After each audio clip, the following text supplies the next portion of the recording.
Il y a des élus qui ont osé demander une augmentation car via l'octroi de mer, ça permettait de financer leur déplacement à l'hémicycle de l'Assemblée nationale.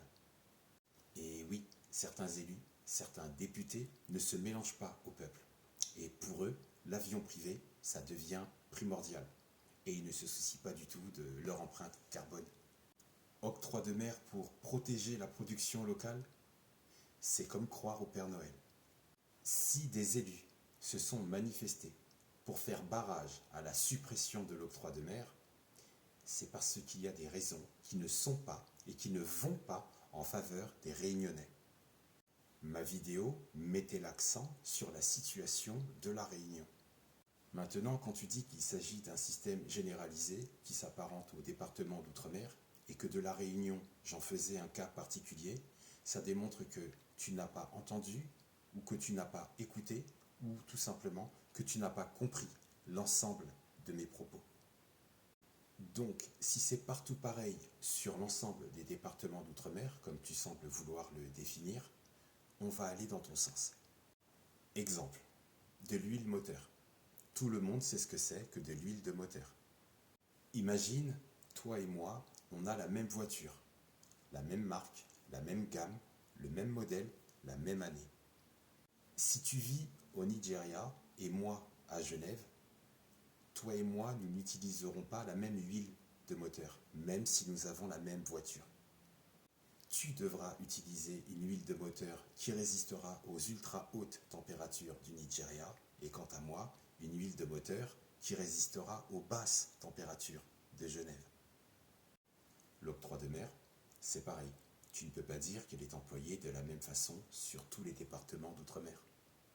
Et pour revenir à ton mot, généralisé, comme tu dis, puisque tous les autochtones sont français, quand ça arrange? Bizarrement, ils n'ont pas tous les mêmes droits. Par contre, ils ont le devoir de se faire taxer à 8% en Martinique, 11,9% en Guyane, 32% en Guadeloupe. Mayotte, ça peut augmenter jusqu'à 130%. Donc, l'octroi de mer, avec autant de différences et d'inégalités selon les départements, tu ne peux pas dire que c'est généralisé et que tu as peut-être oublié d'élargir ton champ de recherche. Il y a des choses que tu peux faire à La Réunion et qui pourtant ne sont pas autorisées sur l'Hexagone. Des comportements que tu peux avoir en Martinique, mais qui ne seront pas autorisés à être pratiqués en métropole. Ça ne passe pas, ça n'est pas toléré. Pourtant, toutes ces îles sont régies par les mêmes lois qu'en métropole. Ils n'ont pas tous les mêmes droits que la population française, mais par contre, les mêmes devoirs. Le devoir de se faire taxer à un taux différent selon l'île concernée, et la population française ignore cet octroi de mer, puisqu'elle ne participe pas au financement de cette taxe fantôme qui favorise les élus locaux, les députés, plutôt que la production locale. C'est un braquage légalisé. Ils te prennent en otage, puisqu'ils savent que tu as déjà payé 20% de transport encaissé depuis le port de départ. Et ensuite vient s'ajouter la taxe de l'octroi de mer, plus les frais de livraison. Frais de livraison suspects, puisque de base, ils sont déjà regroupés. L'octroi de mer, c'est ça. Tu vois, rien au bout. L'octroi de mer, c'est la carotte qui cache la tige et les feuilles des dessous de table des élus locaux, mais aussi les dessous de table des députés qui endorment les populations. Pour parler de ces populations en général, puisque tu sembles aimer le général, ces populations, les natifs, les autochtones, les allocations chômage leur appartiennent, les allocations familiales leur appartiennent, parce que leurs parents et leurs grands-parents n'ont pas trimé comme des clébards sur les plantations de sucre, sur les plantations de coton, pour entendre ce type de proclamation et de commentaires que tu viens d'écrire.